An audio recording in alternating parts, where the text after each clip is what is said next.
Hello everyone and welcome to the Shirt of Shame breakdown for UFC 213. Sorry I'm late with this one. I have been putting this off and not sure about the quality on this one.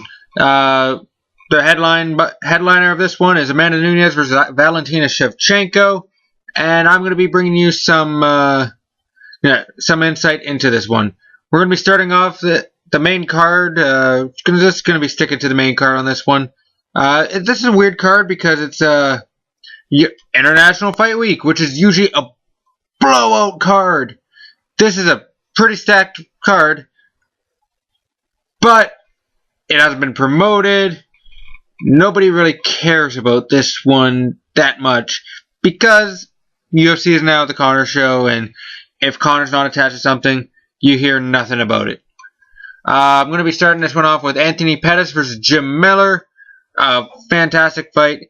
Yeah, I gotta look into Anthony Pettis' head going into this one. This is his return to lightweight. Jim Miller's been looking good. Not a killer, but he's been getting his wins, which is more than you could say about Anthony Pettis at the moment.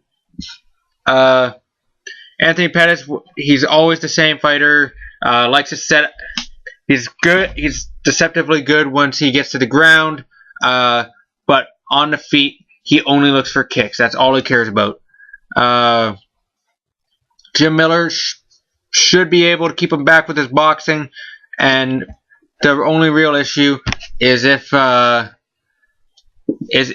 hits the ground and Anthony Pettis is able to work off his back, which he's been able to do against guys like Charles Oliveira and Benson Henderson for a long time. That's where he's been able to get a lot of his wins, is guys getting a little too confident and not protecting themselves when they're in a dominant position. But I like to think that Jim Miller is going to be smart enough to be able to protect himself against Anthony Pettis' more obvious weapons. So I'm going to go with Jim Miller by decision in this one. After that, we got Fabricio versus Verdum. Wow, that was a bad one. Fabricio Verdum versus Anthony Pettis. Alistair Overeem. This is the rubber match. These guys are tied 1-1. With one of the weirdest fight histories in MMA.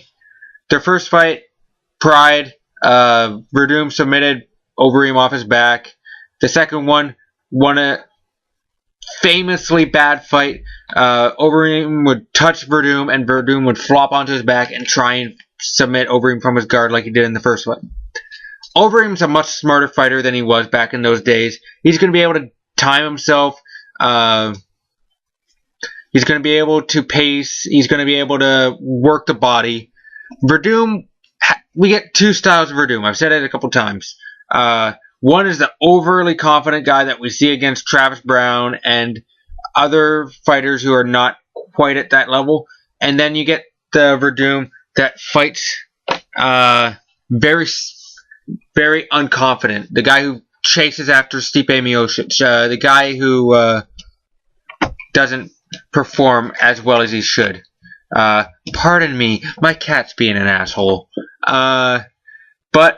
So we should not be expecting the best version of Verdum in this one. We should be expecting probably the best version of Overeem. So I'm going to go Overeem in this one. Remember when you're making your own picks? The curse of the Reem is broken. I picked Overeem over Mark Hunt, and I was right on that one. So we live in a lawless wasteland now. Daniel Omielanczuk versus Curtis Blades. I did no research for this one. This was a last-minute addition after Cerrone versus Lawler fell through. So I'm just going to... I know more about Daniel Omielanczuk. He's more of a proven quantity. He's got some bigger wins. I'm going to go with him. For the middleweight interim title, we have Yoel Romero versus Robert Whittaker.